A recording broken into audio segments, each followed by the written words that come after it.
السلام عليكم، جبت لكم اليوم 3 سندويشات ممكن تعملوه. عنا حبة من البصل مفرومة بشكل ناعم، وحبة من الفلفل الرومي مفرومة بشكل ناعم.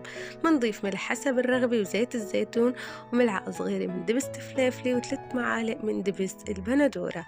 منقلب مكوناتنا بشكل جيد لحتى يمزجوا معنا المكونات بشكل ممتاز.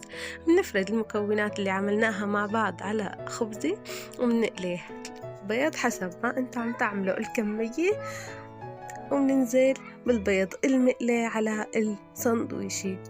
منلف سندويشتنا ومنجهزها ومندهنها بزيت اللي عملناه بالصلصة، كرمال يعطينا لون حلو للخبزة ويطلع معنا أحمر بشهي القلب.